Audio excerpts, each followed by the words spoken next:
See somebody online claiming to be an expert in Bulgarian women's soccer? Well, this video is for you.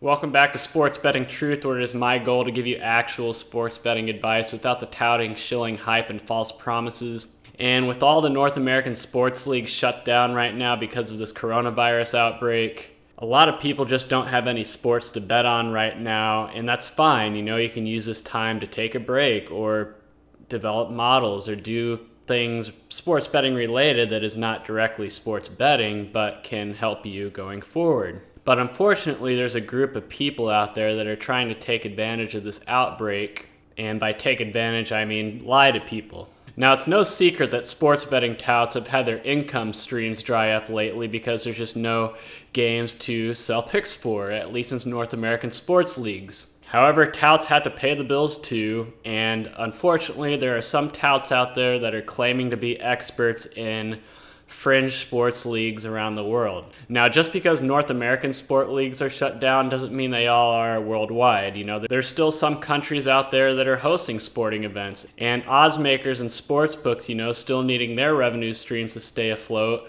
are offering odds for these fringe sports leagues. And unfortunately, there's touts out there going around claiming to all of a sudden be experts at random sports leagues, like, I don't know, just throwing things out there, Belarus women's handball or Bangladesh highlight. I don't know. It's just that I've seen a lot of these touts. Rule number one on my channel is I never name the touts by name because I don't want to give them any more publicity than they already have. But a lot of the touts out there are claiming to be experts in these fringe sports. And I'm sorry. They aren't. They are just trying to make money. I'm not saying that one cannot be an expert in these fringe sports. Like I've always said, if you can gather data and develop a model to bet on these sports with, then it might be worth it. But I guarantee you these touts are not doing that. They are claiming to be experts at something just to lead people to their pick scams like lambs to the slaughter, like I always say. And Rule 0 of touting says if anybody is any good when it comes to betting on a sport, they are not selling picks for it. Rule 0. And that applies to this too. And here's advice for a lot of you out there. Don't bet on these fringe sports. I know there's nothing to bet on right now, but that's fine. If you feel compelled to do so, you have a gambling problem, you need to seek help. I haven't placed a bet on any sport since March 11th or whenever the last day of college basketball was. And I'm fine. I have no desire to bet on these fringe sports. I only bet on sports that I can work a model for. And if you can't do that for these fringe sports like darts or South African whatever, like if you haven't developed a model for it and everything, then it's not worth betting on. Now, I know what you're going to say. Well, I bet on these sports so just so I can watch something and have a rooting interest in, just to have something on the game to give me a reason to watch it. That's fine. I understand.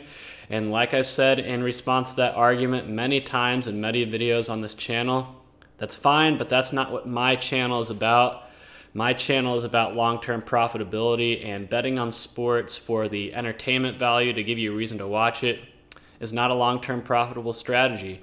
I'm not saying it's a bad idea, It's the same logic if people go to the casino and play blackjack. The odds are not in your favor playing blackjack. The casino will grind you down over the long run. So what do I say to people who play blackjack? I even play blackjack myself sometimes, even though I know the odds are against me. But the money you should lose playing these games or betting on sports that you have no model for is the price you're willing to pay for entertainment. And if you're willing to lose that money to be entertained, that's fine. But if you feel compelled to bet on these random fringe sports that you know nothing about and have no model for, and if you feel compelled to do it, you have a gambling problem. And you're just using I just put some money on it so I have, entertainment value and rooting interest. You're using that as an excuse like an alcoholic or somebody else with an addiction would use as an excuse. If you're going to make a bet that is minus EV, in other words, a bet that is a long-term loser, such as playing slots at the casino or sitting at a table game at a casino or betting on darts in some third world country, you have to be okay with losing the amount of money that you put in. You have to assume it's already lost, and if you're okay with that and you've budgeted for it and it fits your finances, go ahead. But I just wanted to talk about all these people who are all of a sudden experts on these fringe sports and sports leagues, as well as the people who think it's a good idea to be betting on them right now. To recap, no, nobody's an expert at these sports, and if they are, they're not touting. And B, it's probably not a good idea to be betting on them unless you're absolutely okay with losing the money that you bet with. Well, that wraps it up today for Sports Betting Truth. Hopefully things will get back to normal soon so we can talk about North American sports instead of some fringe sport in some third world country. Until next time, this is Sports Betting Truth signing off.